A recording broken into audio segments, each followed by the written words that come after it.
¿Qué tal? Tengan todos y todas un gran y cordial saludo de este espacio conversacional que se activa cada jueves acá en el corazón mismo del barrio cívico de Santiago, en un caluroso día de diciembre, en el que nos convoca un texto muy interesante que acaba de ser publicado, que se va hacia muchos siglos atrás y desde allá, desde esa distancia cronológica, permite pensar ciertas cuestiones y asuntos bien contemporáneos. La editorial Las Tentaciones de Penélope ha puesto en circulación este libro llamado La vida de medio lado, del escritor. Tiene una bajada, un escritor marrano bajo la Inquisición, del profesor académico y escritor Mario Lanzarotti, chileno que está hace varios años ya, que vive y trabaja en París, en Francia, y que está en un retorno momentáneo por su país, donde aprovechó de lanzar este libro y socializar este corpus que seguramente tiene muchísimos años de trabajo. Es un libro interesante, abigarrado, un libro con muchas capas y que seguramente nos dará para conversar más detalladamente. Gracias al equipo que produce estas conversaciones, hoy día en doble calidad de coproductor y también de editor del libro, está Alberto Moreno, y con él vamos a sostener esta conversación con el profesor Lanzarotti. Mario, muy buenas tardes y gracias por estar acá. Buenas tardes. Gracias por haberme invitado, en primer lugar. La verdad es que no estoy muy habituado a este tipo de eventos, pero sí quisiera aclarar algo. Yo fui profesor, ya no soy más profesor. Entonces me dedico exclusivamente a escribir, aunque tampoco soy escritor, porque no tengo una parada en la vida que es la parada de los escritores. Así que yo prefiero llamarme escribiente. Ese es mi oficio actualmente. Mario, bueno, y ya se hicieron los saludos y presentaciones de rigor. Primero un pequeño tema por tu biografía. ¿Hace cuánto tiempo que te fuiste de Chile? Y tú no regresaste, tú hiciste tu vida familiar y laboral y académica en este caso en Francia, en París. Cuéntanos un poquito brevemente acerca de eso antes de ingresar a conversar sobre la novela. Mira, yo vivo en Francia desde hace casi 50 años. Lo que quiere decir que he vivido más de la mitad de mi vida en Francia. Y allá terminé mis estudios de economía, inicié mi carrera profesional, hice casi toda mi carrera profesional porque pasé una temporada también aquí en Chile en los años 90, en el Ministerio de Economía, que está por aquí, no tan lejos. Y bueno, ya estoy casado, tengo hijos, nietos y toda una vida hecha río. Y otra por delante, espero. ¿Saliste al exilio? ¿Fuiste? Sí, yo salí. ¿Ese es el motivo de...? Ese es el motivo básico, sí. Ajá. Ese es el motivo básico. Y has sido, acabas de aclarar, fuiste profesor de economía durante muchos años. Allá Muchos años. Docencia universitaria. Claro, fui profesor universitario, lo que ya llaman investigador, profesor investigador, ese era el oficio. Y bueno, eso también es toda una vida de trabajo, muchas publicaciones, muchas más que de ficción. Bueno, fue una etapa que a mí me gustó mucho, sobre todo por el contacto con los jóvenes, que yo siempre decía, ya cuando empezamos a envejecer, yo le decía a mis colegas, es un privilegio para nosotros trabajar en la universidad porque tenemos contacto con la juventud. Pero fue un periodo y apenas pude, yo pasé a otra cosa.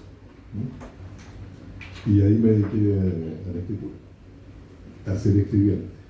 Bueno, entonces vamos entrando a lo que nos convoca hoy día, que es tu novela La vida de Mediolao, un escritor marrano bajo la Inquisición. Tenía una leve, también continuando con con tu recorrido biográfico. Bueno, tú eres profesor, fuiste profesor en el Sorbonne, ¿no? Los chilenos siempre, chilenos y chilenas, siempre hemos tenido una fascinación, una admiración por esa universidad. Bueno, se le erige como el gran centro universitario del mundo. ¿Nos puedes contar cómo fue tu experiencia y cómo era tu vida académica en esa universidad? Si tienes ahí como las anécdotas de cómo es un chileno trabajando en la Sorbonne, no sé si nos pueden escribir ese paraje. Ya, mira, la pregunta que tú me haces es bien complicada, entonces yo porque la organización de la universidad en Francia es una cosa muy distinta de lo que se conoce en todo el mundo. Francia es una cosa muy específica, entonces no voy a entrar mucho en los detalles en realidad, si tú quieres, en la Sorbonne son 3 establecimientos universitarios que funcionan. Yo estaba en uno de ellos, que se llama la Universidad de París I, Panteón Sorbona.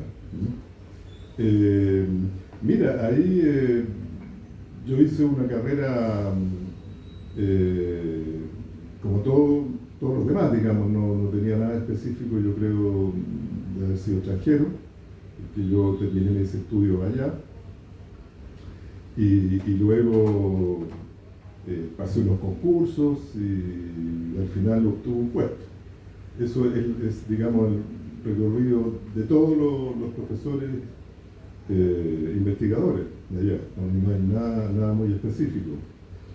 Ahora, bueno, yo creo que el hecho de ser extranjero en el medio universitario es una cosa más bien positiva, porque hay una mirada muy abierta y una curiosidad por lo que uno puede aportar como visión distinta del mundo y de las cosas. De modo que en eso me sentí muy bien. Además yo no tenía dificultades idiomáticas, porque había aprendido francés chiquitito acá en Chile. Entonces ese es un aprendizaje que yo no tuve que hacer y que probablemente me facilitó bastante las cosas. Si no, bueno, yo creo la relación con los colegas, aparte de lo que vengo a decir, es como en todas las universidades del mundo. O sea, una parte de competencia y una parte de colaboración, con conflictos, con amistades. Bueno, yo creo que en todos los oficios, en todas las instituciones debe ser más o menos lo mismo.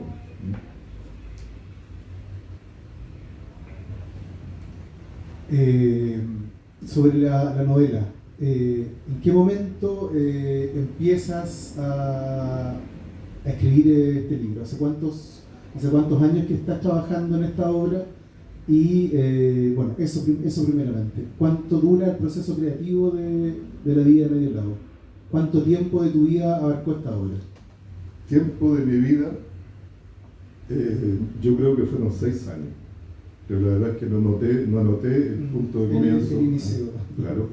6 años de trabajo prácticamente cotidiano, que no fue solo de escritura, porque hubo mucho de investigación, de estudio, y eso yo creo que me tomó unos 2 años y medio o 3 años, solo de estudio, de tomar notas, de hacer mi archivo, y solo después empecé a escribir. Pero durante la escritura también uno continúa haciendo investigaciones, buscando cuando te falta, cuando de repente te sientes un poco sin una base sólida, ¿no? Uno vuelve a estudiar, vuelve a buscar. Entonces eso tomó, como tú dices, de mi vida unos 6 años, quizá un poco más, pero durante esos 6 años, a pesar de que yo, digamos, el objetivo era trabajar cotidianamente, bueno, había periodos en que trabajaba mucho menos y periodos en que trabajaba más, ¿no? Entonces no son 6 años así, 8 horas diarias, lo cual personalmente yo no soportaría. Yo creo que era en promedio unas 4 o 6 horas diarias que yo trabajaba.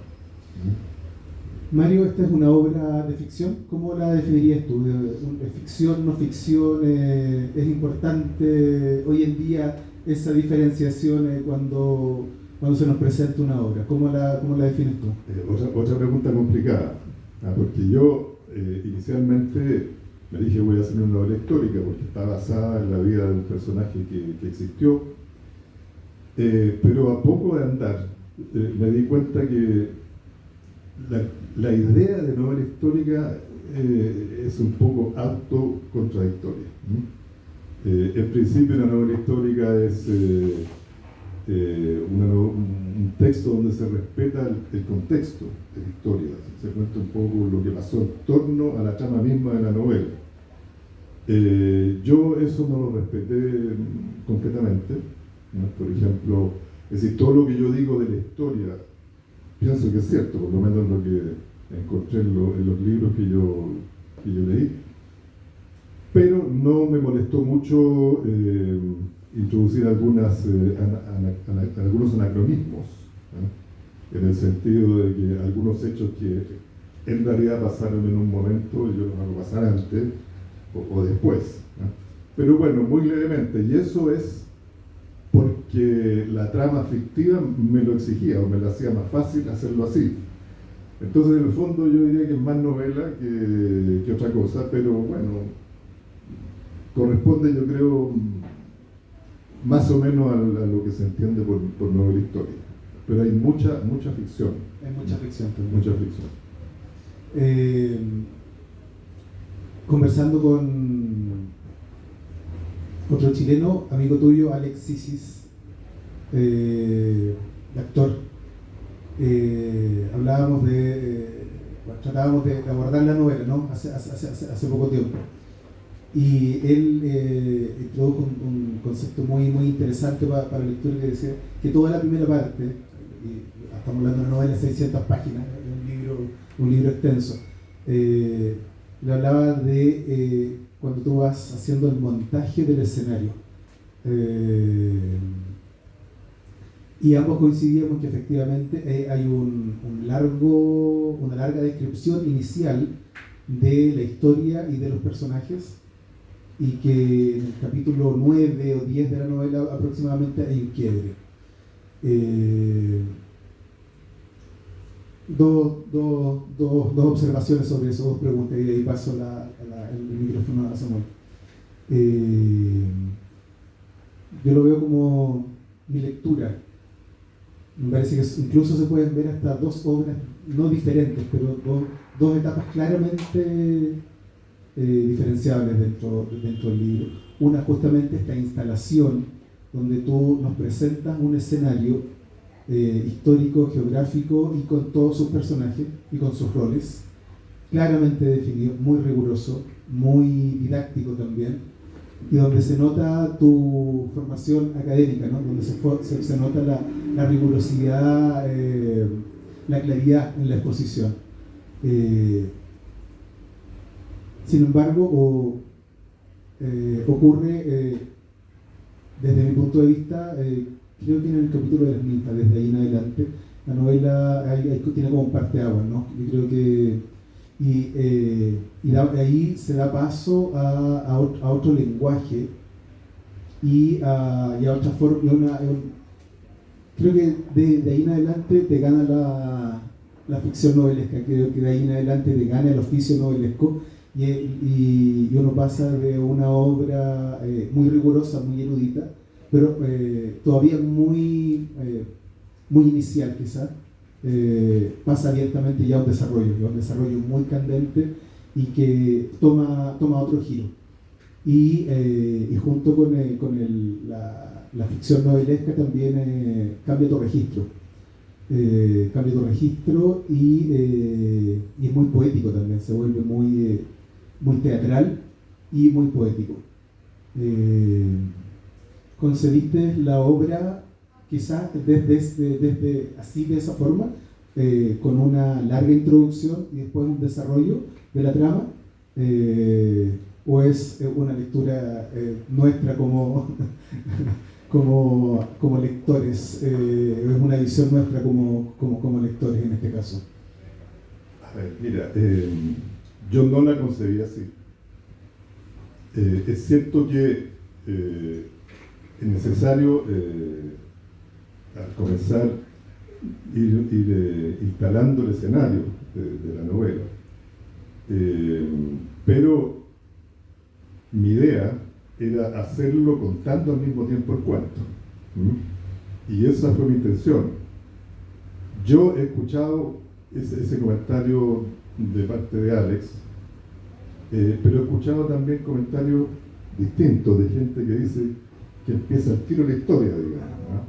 Entonces, yo creo que hay sensibilidades de lectores, las lecturas no son todas iguales, pero en la primera parte sí hay cuentos, historias, y hay también poesía, hay versos en la primera parte, ¿no? Ahora, claro, eso está rodeado de algunas instalaciones históricas, geográficas, espaciales, pero yo creo que nunca se pierde, espero, esa era mi intención, nunca se pierde la trama de la novela, los personajes siempre están presentes, y el desarrollo, claro, de la historia se acelera a partir de cierto momento, que no vamos a decir cuál, o a lo mejor ustedes lo quieren decir, pero efectivamente ya incluso yo diría hacia el final, en la tercera parte, hay algo de thriller en la novela, un thriller teológico, policial, judicial, etc. Y claro, al final el remate de la novela es pura ficción. Para nuestros auditores y gente que está viendo este programa y que no tiene el libro, que ojalá lo puedan conseguir prontamente, lo vamos a dejar acá para que lo conozcan. La novela está ambientada en Europa, básicamente, en el siglo XVII. Es un mundo fascinante el que está ocurriendo ahí. Tiene mucha anotación, tiene mucha información de lo que ocurría, de costumbres, de cuadros, de personajes, de calles, de pensamiento político que circula en las cabezas, en las mentalidades de la gente que va apareciendo. Te quería preguntar, ¿por qué te interesó esa locación histórica? Y háblanos un poco de esa España del siglo XVII, ¿cómo es para ti? ¿Qué estaba ocurriendo? ¿No? Ya parece que el esplendor del siglo de oro ya venía en decadencia y... Bueno, estamos en pleno siglo de oro, pero la España como país ya estaba en decadencia a partir del siglo XVI, con el aflujo de oro de las colonias, de las Indias. Se produce un fenómeno que los economistas, mucho después, identificaron y calificaron del síndrome holandés, ¿no? que tiene que ver con el hecho de que cuando hay un tal aflujo de moneda, de oro, que corresponde, digamos, no a una actividad que no es productiva, sino más bien una actividad de conquista, aunque había también producción en las colonias, pero no en España, el país empieza a vivir un poco de sus rentas, y con el oro que se traía de las Indias, se importaban cosas del resto de Europa. Entonces, porque también esto, bueno, acarrea un aumento de los precios locales, pero eso es otro cuento. Se importaban cosas de Europa, y entonces la economía española no era muy productiva. Por lo tanto, había desocupación y había toda una población flotante de vagabundos, los famosos pícaros, que también por ahí están presentes en la novela.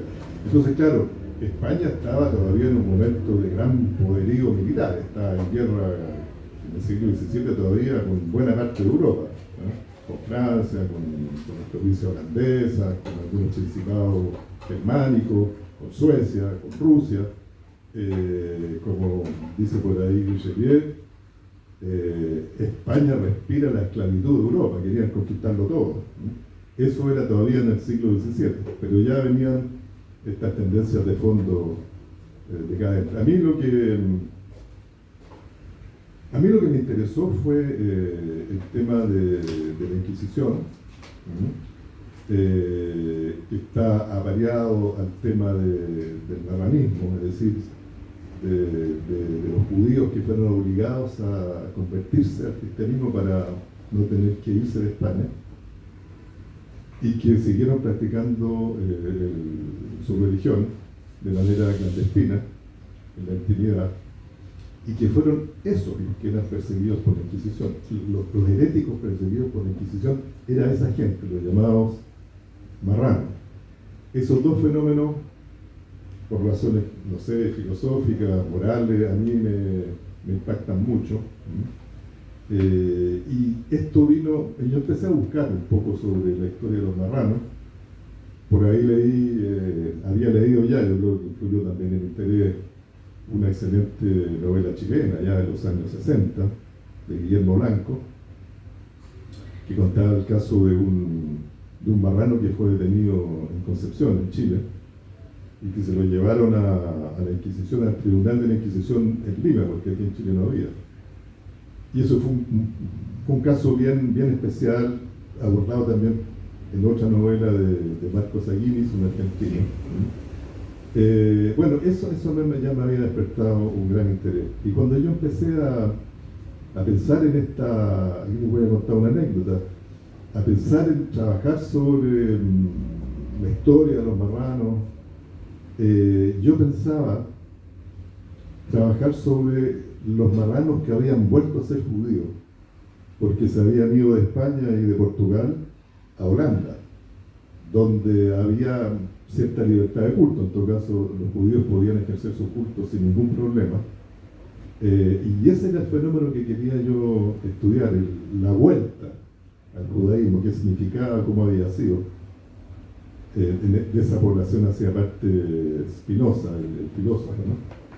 Bueno, pero resulta que por ahí salió una novela que hablaba un poco de estos judíos holandeses retornados al judaísmo, y que lo hacía bastante bien a mi juicio, que es la novela Herejes de Padura.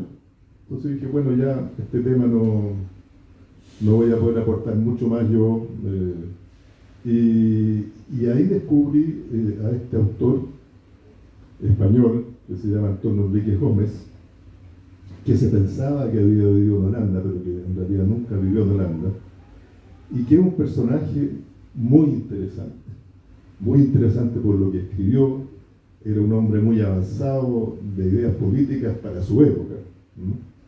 Era un escritor marrano, que combatió la Inquisición con sus armas de escritor, y que sufrió la persecución de la Inquisición y que tuvo una vida rocambolesca, una vida novelesca. Entonces, ahí tuve estas tres cosas, digamos, me hicieron concentrarme en la primera mitad del siglo XVII, porque este hombre es de esa época. Y bueno, yo mi personaje principal no se llama así, por lo que decían delante, porque yo alteré algunas cosas, pero sí está muy basado en la vida de Antonio Enrique Gómez y en los escritos de Antonio Enrique Gómez, que yo cito abundantemente. Uno como lector sin duda hace libremente interpretaciones y asociaciones, y leyendo algunos tramos de la novela uno no puede sino hacer conexiones con un poco la tragedia chilena también, ¿no? Como de alguna manera el oficio intelectual de escribir bajo persecución, con esta gran maquinaria tecnológica que es la Inquisición, ¿no? Que desata toda una tecnología de persecución, de narrativa, corporal, y ve el lugar de la escritura, de la vocación por la poesía, de la vida vivida intensamente en el protagonista, y de alguna manera está lo que tú mencionas y que dices muy tímidamente, muy cautelosamente, no sé por qué cosas me vinculan con toda la gesta del marranismo. ¿Qué te sugiere esa conexión que yo como lector podría hacer entre dictadura, acto de libertad por vivir y escribir? Pero con toda seguridad, o sea, esa es una cosa que ya en mi proceso de escritura me apareció claramente, aunque no fue mi intención, pero me apareció claramente. Mira, el problema que acá actualmente es menos candente en Chile, pero que está muy candente en Francia, es el tema del laicismo, no sé cómo se dice, que es la idea de que tiene que haber libertad de culto y que el Estado no debe meterse a sostener ninguna religión, ni a impedir ninguna religión. El Estado garantiza la libertad de creo y la libertad de no creer. Ese era el combate de este Antonio Enrique Gómez, iba a ser el combate de mi personaje. Él, con algunos de sus amigos, consiguieron una especie de república laica, pero con los criterios de la época, con monarquía y así, donde la idea era que cada cual podía creer lo que quisiera y practicar privadamente la religión que quisiera, siempre y cuando públicamente practicara la religión del rey. Bueno, pero lo que tú dices me interesa mucho a mí porque es otra cosa que también me interesó a mí cuando empecé a leer sobre los marranos. Vamos a hablar más bien de los conversos, porque habían conversos que no eran marranos, pero que eran también discriminados y perseguidos por la Inquisición. Ellos jugaron un papel muy importante en el siglo de oro español. Mateo Alemán era converso, y lo decía abiertamente. Y como él, había muchos otros que fueron personajes importantes de esta explosión de la literatura española. Y otra cosa que también me interesó mucho es que se sostiene que Cervantes también era converso, y eso lo sostienen grandes filólogos, ¿no? Digo, algunos dicen que era marrano, esos son muy pocos, y yo no creo que haya sido marrano, pero hay muchos índices que indican que sí era de origen converso. Se casó con una conversa, lo acusaron de ser converso, es decir, de tener la sangre manchada, que era una cosa muy grave en España, porque no te daba acceso a muchas cosas. Entonces el personaje de Cervantes también fue,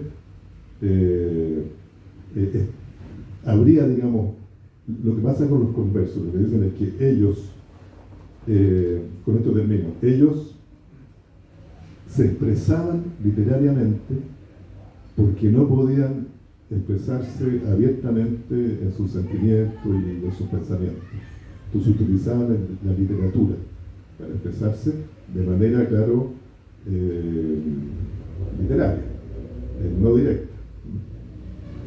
Sí, hace poco yo también revisaba ese texto de Marcos Aguirre, que es una gran novela que fue un bestseller en casi Europa, y uno también aquilata, ¿no?, la fuerza de las ideas que tuvo el pensamiento marrano, y no puedo dejar de referirme, en mi caso, a un inspirador muy profundo, que es Spinoza también, ¿no?, como con su drama, lo que vivió, la humillación impresionante que le sigue doliendo hoy día a teóricos de la contemporaneidad. O sea, Spinoza sigue, no sé si tiene que ver mucho con Spinoza, pero de alguna manera es también un referente para el pensamiento marrano, y también yo creo una luz que ilumina también la fuerza conversa.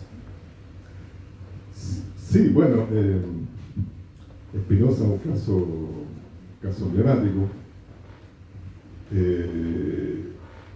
Él era marrano, no sé si, sí, probablemente marrano, sus padres, cuando llegaron a Holanda, reencontraron la religión judía, y a Spinoza le pasó algo que le pasaba a muchos marranos, que como habían estado completamente desconectados de la tradición judía durante siglos, entonces el judaísmo se había ido perdiendo. Ellos mantenían ciertos ritos, ciertas tradiciones, pero esto se había ido diluyendo y había ido evolucionando.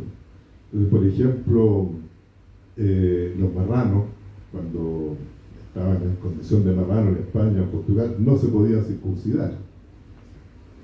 Y eso es un acto muy importante de la tradición judía.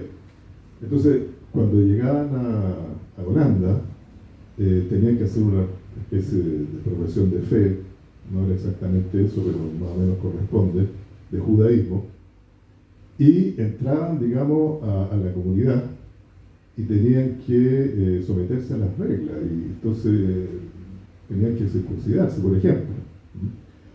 Y Spinoza era un hombre racional. Entonces, todo esto, esta tradición religiosa, bueno, él no estaba de acuerdo con eso, y a pesar de muchas cosas que se dicen, yo creo que eso fue lo que lo hizo romper a él primero intelectualmente y a la comunidad judía de Ámsterdam de castigarlo y expulsarlo de la comunidad, ¿no? Pero sí, tiene mucho que ver con todo esto Spinoza, ¿no? Él también era un pensador que buscaba las raíces históricas de los textos judíos y trata de mostrar sus contradicciones y su irracionalidad, ¿no? Porque para él los textos tenían que jugarse desde ese punto de vista y no de un punto de vista más religioso, ¿no? Más creyente. Bueno, eso.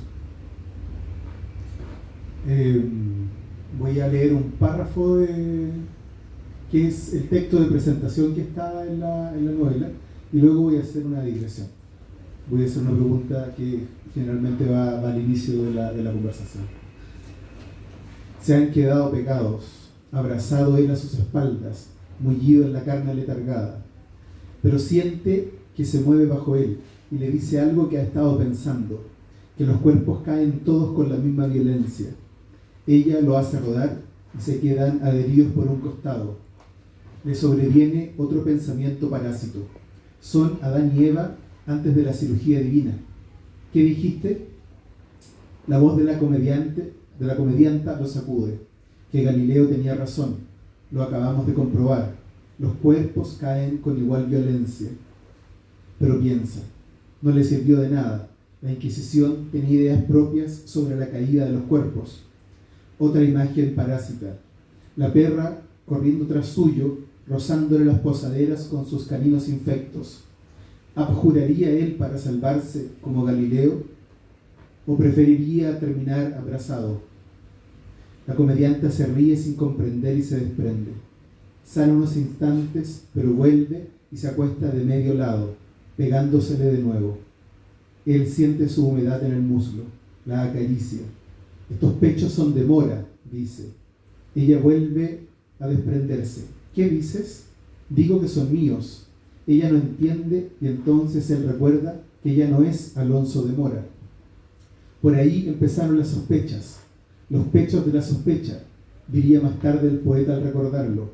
Pero fue Felipa la primera en inquietarse, porque al evocar más tarde la escena se convenció de que Zárate no se llamaba Zárate sino Mora, y un Mora, se dijo, dramaturgo como este, no podía ser sino el otrora festejado Alonso de Mora, que ella conocía por haber interpretado a la desafortunada Elvira de Liarte en la comedia A lo que obliga el honor. Cuando se lo comentó, él le contestó, riéndosele los ojos, Evita de Liarte, la cabeza. Fue como un no hagas preguntas indiscretas. Mario, ¿cuáles son tus influencias literarias? Tú eres un economista de formación y de carrera, pero estamos acá por tu obra narrativa. ¿Cuáles son tus influencias literarias en novelas, en cuentos, en poesía? Sepa Dios. ¿Cuáles son tus autores, tus obras favoritas? Sí, cuéntanos. eso me parece más fácil de responder, porque influencias yo creo que son tan difusas, tan múltiples, que cuesta identificarlas, ¿no? Mira, yo tengo muchos autores que me encantan, ¿no? Si empezamos por Casa, por América Latina, digamos, Vargas Llosa ha escrito unas novelas que yo creo que están entre las que más me impresionaron a mí. La ciudad y los perros, por ejemplo, que yo la leí cuando tenía más o menos la edad del protagonista y tenía las mismas inquietudes, me impresionó muchísimo. Borges, mucho después. También los cuentos de Borges. La poesía la conozco poco, pero los cuentos de Borges, que justamente tienen ese juego intelectual, ¿ah?, que son difíciles de acceso, pero cuando uno se da la maña de perseverar en la lectura, el placer que siente cuando entiende a dónde va y a dónde llega es mucho mayor que si hubiera sido de acceso fácil, ¿no? Este es un hombre también que se interesó mucho en los textos tradicionales judíos y en especial en la Cábala. Mira, no sé si vamos a tomarnos unos segunditos para esto, pero Borges era un gran conocedor de la Cábala. Bueno, no era un experto de la Cábala, pero conocía mucho. Bueno, de hecho él tiene una serie de conferencias y hay un libro que se publicó a partir de esas conferencias sobre la poesía, sobre la Divina Comedia, y uno está dedicado a la Cábala. Son como sus 7 grandes temas, sus 7 grandes obsesiones literarias y en su vida, y uno justamente es la Cábala. Bueno, entonces voy al punto, porque en un momento, en algún lugar, no sé dónde, Borges dice: yo tuve 2 maestros en literatura. Si tú le hubieras hecho la misma pregunta que a mí, te habría dicho: yo tuve 2. Y nombra uno que se llama Rafael Cansino Asens. Es un español, pero es un español de origen converso. ¿Ah? Y él reanudó con el judaísmo, entiendo, bueno, durante su vida en el siglo XX. Borges lo ha conocido por los años 20, cuando él estuvo en España. Y yo tuve un intercambio con el hijo, porque cuando estaba investigando todas estas cosas, y yo le dije: pero Borges, su fascinación por la Cábala, ¿de dónde le viene? Y me dijo: bueno, es por la influencia de mi padre. Y yo creo que cuando dice fue uno de mis maestros, tiene que ver con su conocimiento de la Cábala. Y es una familia de conversos. Bueno, Cortázar me fascina, los cuentos de Cortázar, más que Rayuela también me gusta mucho, pero son sus cuentos los que me fascinan, esa cosa fantástica que se engarza con la realidad. Mucho fascinado por Cortázar. ¿Cuál es el otro maestro de Borges? No lo dice ahí. Yo me quedé con las ganas de saberlo, pero imagino que debe ser algún inglés, algún británico, ¿no? Y después, una gran admiración yo por los escritores de Europa Central, escritores germánicos, ¿no? Como Stefan Zweig. Encuentro también que es un escritor genial, pero bueno, Kafka, Casterman, Joseph Ross, Arthur Schnitzler. Bueno, eso, mira, yo creo que la factura de mi novela, ¿no? Bueno, y por supuesto, Hermann Hesse. Hermann Hesse para mí es un gran novelista, y la factura de esta novela yo creo que está muy influenciada por gente como él, como Hermann Hesse, porque es una cosa que está bien fundamentada. Bueno, espero que la mía también, pero las de él son unos planteamientos muy serios de la novela, con una escritura muy rigurosa, lo que no le impide pegarse unos vuelos increíbles de repente, ¿no? La novela, no sé cómo se llama, Juego de Avalorio, es una volada increíble, pero al mismo tiempo nos está anunciando, eso lo escribió él, yo creo, durante la Segunda Guerra Mundial, esencialmente, la sociedad actual.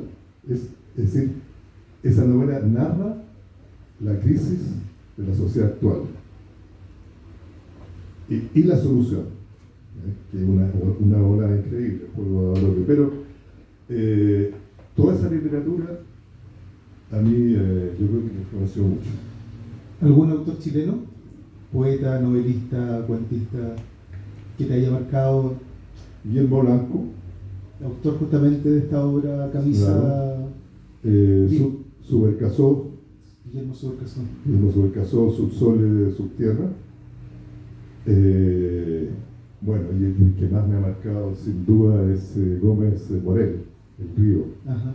Encuentro que esa es una gran novela que yo descubrí tardíamente, porque este hombre creo que tuvo un renacimiento aquí en Chile, y ahí lo gané, ¿no?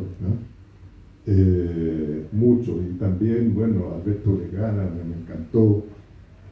Sí, seguro que también hay por ahí. Ya más bien en los autores más bien clásicos. Sí, Ajá. sí.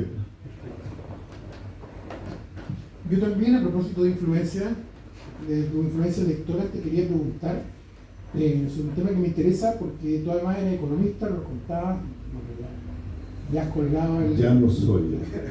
colgaste Claro. el delantal y el borrador, como diría Nicolás Parra, pero tu influencia y tu lectura se dejan de alguna manera, transversalizan la novela en algunos aspectos.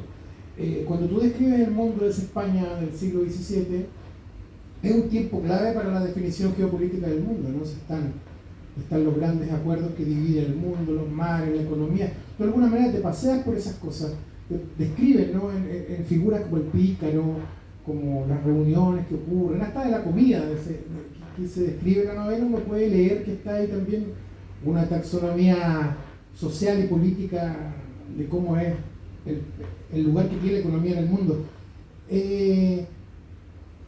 ¿Recurriste a algunas informaciones, lecturas tuyas sobre economía antigua para pensar en la novela?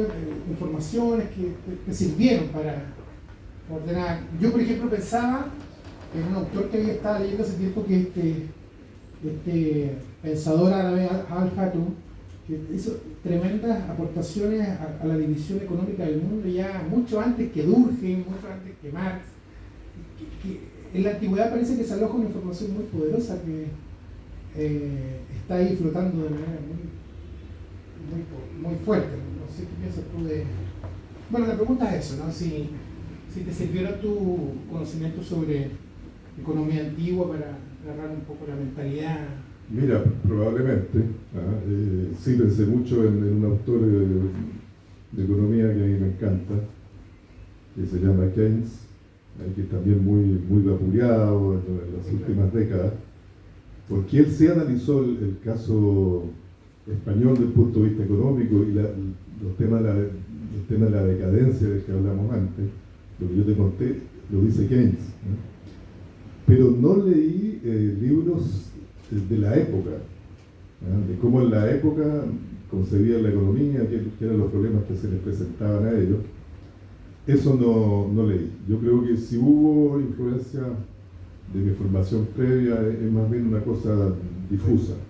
Nos dice nuestra productora que nos quedan pocos minutitos ya para terminar esta charla. Recordarle a nuestros lectores, auditores, cibernautas, que La vida de medio lado, un escritor marrano bajo la Inquisición del profesor Lanzarotti, amigo Lanzarotti, está en algunas librerías, va a quedar acá para los interesados. En la Comuna Literaria. En Comuna Literaria, eso lo contará su editor. Yo quería hacerte una de las últimas preguntas. Bueno, faltó analizar con fuerza el gran tema de la Inquisición, ¿no? Lo que esta maquinaria de muerte, de guerra, impresionante, impactante, que yo creo que tal vez en nuestra época no logramos aquilatar de lo que significó. En palabras breves, si nos puede hablar sobre esta figura, la Inquisición como el gran leviatán de todos los tiempos, y cuál crees tú que es una gran novela sobre ese tema que te haya influenciado para trabajar. la gran novela de la Inquisición, ¿cuál crees que a ti ha sido bastante lectura? Mira, la verdad es que yo grandes novelas sobre la Inquisición no conozco. Sí leí algunas novelas sobre la Inquisición, son más bien bestsellers. Pero yo pienso que el autor que mejor ha escrito y descrito la Inquisición es Antonio Enríquez Gómez. No en novelas, pero sí en sátiras. Este hombre, por ejemplo, escribió una sátira que se llama La Inquisición del Diablo. No estoy muy convencido que sea el título exacto, pero es la idea. Y es una sátira tan llevada a su extremidad que el diablo viene a ser inquisición de la Inquisición, porque consideran que los inquisidores son malos, pero ellos no están habilitados para ser malos, ellos los habilitaron para ser buenos, y son malos. Y yo creo que eso está muy bien en el texto, y eso está citado bastante ahí en los párrafos. Pero yo creo que ese es el nudo, digamos, medular de la Inquisición, es esta mezcla de maldad, de sadismo, de pulsiones agresivas, con una intención pretendidamente buena. Es una especie de maldad que se presenta como una bondad, un mal que se presenta como un bien. Yo creo que es a menudo así. Pero la idea que promueve la Inquisición es proteger a la fe, la verdadera fe, de la corrupción judaica, utilizando la expresión de ellos, y de salvar a la humanidad del pecado, y de salvarle el alma. Así se presenta la Inquisición, ¿no? Pero eso es una pretensión, más bien que una realidad. Y lo que hay detrás, eso también se discute mucho. Hay problemas de poder. La Inquisición es una manera que tuvo la corona española, junto con la Iglesia, de afiatar su poder en un determinado momento, los reyes católicos, porque había grandes conflictos al interior de la sociedad española, por el hecho de que los españoles de cuño, digamos, los cristianos viejos, no soportaban la fuerte presencia que había en la economía, en la administración, en la cultura de los cristianos nuevos, o sea, los conversos. Entonces había la idea que en el fondo, converso o no converso, converso honesto, marrano, había una mancha inicial en la esencia ontológica de los judíos que hace que nunca podían ser buenas personas y que siempre era un peligro para la sociedad y para la fe católica. Bien parásita o parasitaria entonces la sociedad española de esa época. Por un lado, haciendo uso del oro de las colonias y confiscando los bienes. Claro, ese es el otro punto, que la Inquisición confiscaba mucho. Era uno de sus roles principales, ¿no? Confiscar la fortuna de los pretendidos marranos que ellos estaban. Todo el que caía bajo duda era confiscado, todos sus bienes eran confiscados. La primera medida era confiscación. Entonces hay gente que son más bien autores de origen, de pensamiento marxista, que piensan que la Inquisición se explica por un interés material, que es la confiscación de los bienes y patrimonio de los conversos y de los marranos. Hay otros que dicen indudablemente que esta confiscación existió, pero fue una consecuencia de lo que yo decía antes, que era buscar el bien en la lucha política, pero después se abrió esta posibilidad que aprovechó la corona, que aprovechó la Iglesia, que aprovecharon individualmente los inquisidores.